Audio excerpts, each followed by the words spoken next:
मेरा नाम राशिद ज़हीर और आप देख रहे हैं मेरा न्यूज़ चैनल जिसका नाम है न्यूज़ 9 टीवी। आपको मालूम है द कश्मीर फाइल्स करके एक फिल्म आई है जिसका एडवर्टीजमेंट हमारे प्रधानमंत्री जी भी कर रहे हैं और तमाम लोगों को हिदायत दी गई है कि छुट्टी लेकर के फिल्म देखी जाए। और योगी जी ने तो उसको उत्तर प्रदेश के अंदर टैक्स फ्री भी कर दिया। उस फिल्म के बारे में आपको बताना है कि प्रधानमंत्री जी ने कहा कि अगर गांधी जी के बारे में जब फिल्म बनी थी जो विदेशी ने बनाई थी, है ना, उसके बाद गांधी जी को जाना गया, यानी कि उससे पहले गांधी जी को कोई जानता ही नहीं था।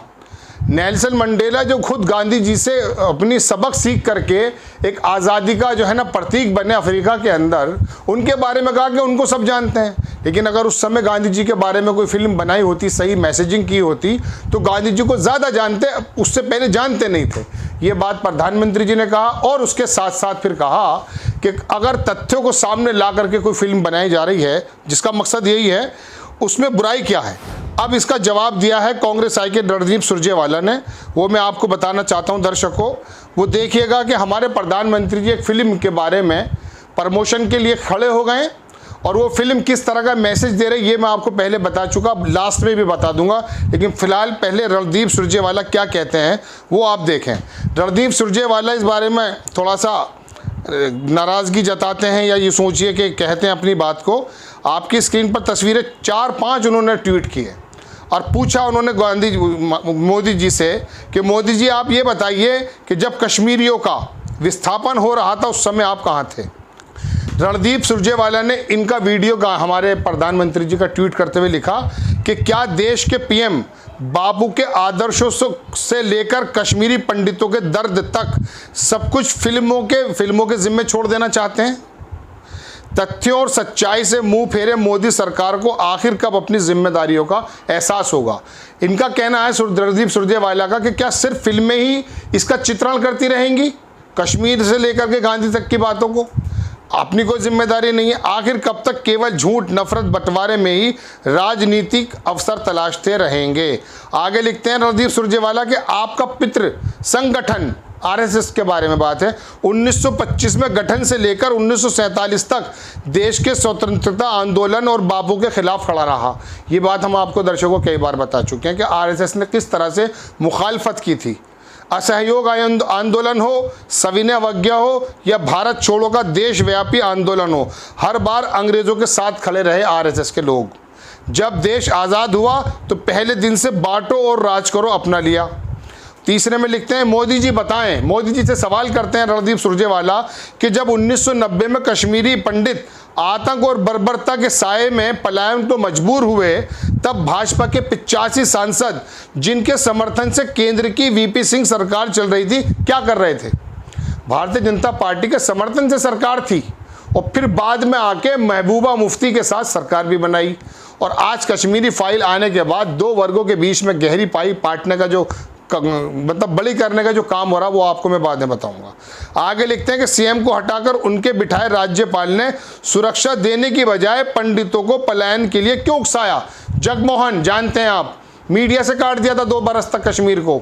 उन्हीं के समय ये पंडितों का पलायन हुआ, वही नरसंहार हुआ। और कहते हैं तो किसने कहा है, जगमोहन के शब्द बता रहा हूँ दर्शकों में आपको कि किसने कहा था आपको जाने के लिए, समझ रहे हैं। और फिर रातों रात ऐलान कर दिया कि जान बचाइए। रणदीप सुरजेवाला आगे लिखते हैं कि याद करें भाजपा समर्थित सरकार में जब कश्मीरी पंडितों का उत्पीड़न और पलायन हो रहा था, राजीव गांधी ने संसद का घेराव किया, उनकी आवाज़ उठाई। कश्मीरी पंडित था राजीव गांधी भी और आवाज़ उठाई, मगर भाजपा ने इस त्रासदी को मौन समर्थन दिया। राजनीतिक फायदे के लिए रथ यात्रा निकालते रहे, ये तब भी वैसे थे और अब भी वैसे ही हैं। और आगे रणदीप सुरजेवाला लिखते हैं कि 8 सालों में मोदी सरकार ने कश्मीरी पंडितों के पुनर्वास के लिए क्या किया वाकई बता सकती है मोदी सरकार कि कितने पंडितों को दोबारा से वहां पर रहने के लिए अच्छा माहौल पैदा कर पाए, कितने बेनामे कर दिए, कितने वो पुरानी ज़मीनें, पुराने बागात, पुरानी कोठियां जो पंडितों की थी वो वापस दिलवा पाए, कोई है डाटा। आगे लिखते हैं कि कश्मीर में फिर से हालात बदतर हुए, हिंसा बढ़ी और हज़ारों कश्मीरियों को पलायन करना पड़ा। जब कश्मीरी पंडितों के लिए कुछ नहीं कर सके तो कि फिल्म दिखाने में जुट गए। कश्मीरी पंडितों के लिए तो कुछ हुआ नहीं है, और फिल्म का प्रमोशन दिखा रहे हैं, वो भी झूठा, उसके अंदर झूठ से भरा हुआ है, वो भी मैं आपको बताऊंगा। नफरत की खेती से फायदे की फसल कब तक। आगे आखिरी में लिखते हैं, शायद जब कश्मीरी पंडित पलायन को मजबूर थे, जब आपके समर्थन से दिल्ली की सरकार चल रही थी, जब सीएम को हटाकर आपके नेता श्री जगमोहन गवर्नर थे और उन्होंने जिम्मेवारी से पल्ला झाड़ दिया, जब भाजपा और अडवाणी के रथ यात्रा में कौन व्यस्त थे, अडवाणी जी। उस रथ यात्रा के संचालक इवेंट मैनेजर मोदी जी थे। आखिरी में लिखते हैं रणदीप सुरजेवाला, और हाँ, कश्मीर और कश्मीरी पंडित के लिए यूपीए सरकार में 10 साल में 4,241 आतंकी मार गिराए, पीएम पैकेज 3,000 नौकरी, 5,911 ट्रांजिट आवास बनाए, ये यूपीए सरकार में बना है। मोदी सरकार में क्या हुआ, 8 साल में 1429 आतंकी मारे गए, केवल 520 नौकरी मिली और 1000 ट्रांजिट आवास बनाए गए। सिर्फ घाव हरा कर फायदा उठाएंगे, यानी कि उस घाव को हरा करके फायदा उठाएगा सरकारी तंत्र, और बताएगा कि गांधी जी के बारे में भी यदि कोई फिल्म बन जाती पहले तो जान लेते हैं। गांधी जी के बारे में जब किसी अंग्रेज ने फिल्म बनाई, उसके बाद गांधी जी को जाने। गांधी जी को तो मोदी जी जर्मनी की अदालतें भी जानती थी कि किस माटी का बना था वो बंदा, उसको तो पूरी दुनिया ने सराहा। जब आप अमेरिका गए तो आपके वहां के राष्ट्रपति ने आपको क्या संदेश दिया है, वो गांधी फिल्म देखकर नहीं दिया था। गांधी के जो सिद्धांत थे, गांधी जी के जो मैसेजेस थे, उनको पूरी दुनिया जानती है, और दुनिया के तमाम यूनिवर्सिटीज़ में उनको पढ़ाया जाता है, और अपने अपने लोकसभा और विधानसभाओं में जो भी पार्लियामेंट बोर्ड्स हैं, वहाँ पर अक्सर गांधी जी के चित्र होते हैं या गांधी जी की बातें बताई जाती हैं। उसने हिंसा के रास्ते से नहीं अपने आप को, आंदोलन को बढ़ाया, अहिंसा का पाठ पढ़ाया और बताया कि किस तरह से एक लाठी चलाए बिना, एक थप्पड़ खाए बिना देश को आज़ाद किया जा सकता है, और कैसे अंग्रेजों को भगाया जा सकता है। और आप क्या कर रहे हैं प्रधानमंत्री जी, सुरजेवाला के आरोपों के अनुसार आप एक फिल्म के अंदर, जिसके अंदर तथ्य गलत बताए गए हैं, जिसके अंदर झूठ बताया गया है, और सिर्फ नफरत, पाकिस्तान का रोल बहुत थोड़ा सा बताया गया जिसने कि आतंक पैदा किया, और वहां पर यह दिखाया गया कि एक समूह, और जब वहां से वो लोग निकल रहे हैं तो आप देख रहे होंगे दर्शकों कि किस तरह से नारेबाजी करके वो एक पर्टिकुलर संगठन, समुदाय के खिलाफ जहर भरने का काम कर रहा है डायरेक्टर। उस फिल्म को प्रमोट करने की बात कर रहे हैं। अभी विनोद कापड़े ने कहा है कि मैं गुजरात फाइल्स बनाना चाहता हूं, क्या आप इजाजत देंगे? कलह खुल जाएगी भारतीय जनता पार्टी और उसके नेताओं की भी कि गुजरात के अंदर क्या क्या हुआ। लेकिन मैं बताता हूं दोस्तों, एक आदमी के मरने का जवाब यह नहीं होता कि 8,000 सिख मारे गए, 8,000 सिख मारे गए, या बेलातादाद मुसलमान मारे गए, या पंडित मारे गए। मरा भारतीय, मरा इंसान। एक इंसान के मरने का मतलब अकॉर्डिंग टू इस्लाम, में आपको बता रहा हूं एज ए मुस्लिम, कहा जाता है कि हमारे गिनत में कि एक इंसान के मरने का मतलब पूरी इंसानियत को मार देना।